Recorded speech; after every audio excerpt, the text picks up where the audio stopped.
Good morning everyone. My name is Kate Chalk and I'm your independent candidate for the electorate of Moreton.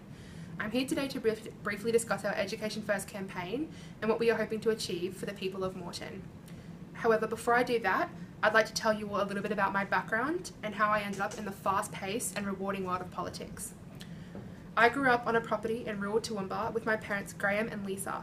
My mother is a local high school teacher and my father has worked diligently on the family dairy farm for 30 years. From a very young age, I witnessed and grew to understand how a successful business is run. My parents always stressed to me the importance of hard work and community, and this is something I continue to carry with me throughout my career. A particular individual who was a major political influence and inspiration for me growing up was my grandfather Gordon Chalk. Gordon was the Liberal Premier of Queensland in 1968. Even though his time as Premier was short-lived, he remained in politics for a further 11 years as Queensland's Liberal leader and 35th Treasurer. His passion and dedicated spirit is something I will never forget, and his political ambition I share. At the age of 15, I moved to Brisbane to attend an all-girls boarding school. I believe it was here that I developed a real zeal for leadership and an appreciation for learning. In my final year of school, I was elected as head prefect. It was then I realised a career in government would be something I'd really enjoy. After graduation, I went on to obtain my undergraduate degree in arts with a major in political science. I then completed my master's here at Nathan campus in government and business.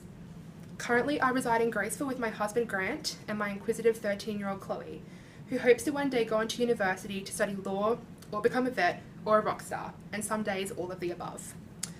It is through my own tertiary qualifications that I have been presented many career opportunities that I wouldn't have received.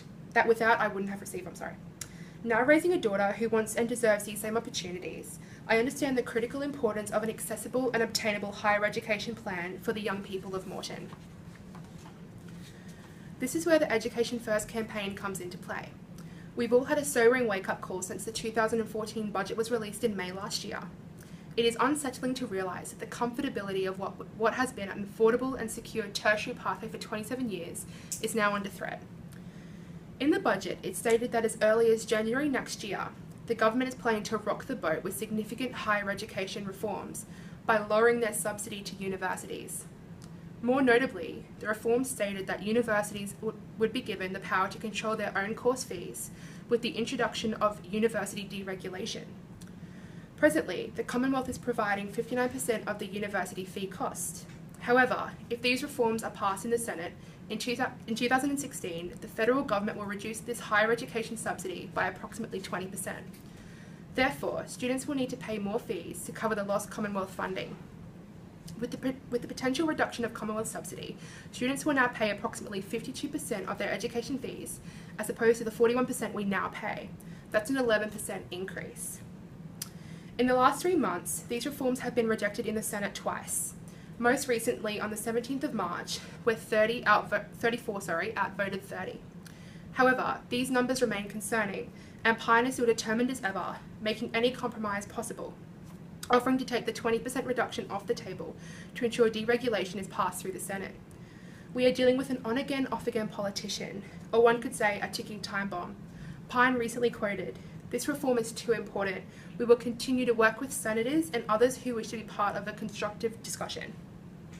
We believe that tertiary education should remain a system that puts students at the centre, a system that supports and encourages the young people of Moreton to pursue an university qualification. We believe in the equality of all socio-economic backgrounds. I, your independent candidate for Moreton, have a vision to ensure that each and every young person in this electorate does not fall victim to these impending changes and cuts, and that the right and non-elitist attitude of Australian tertiary education remains intact.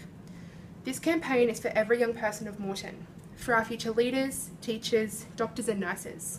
We pledge to protect a system that has been treasured for generations. We pledge that we will provide more for Moreton. Thank you.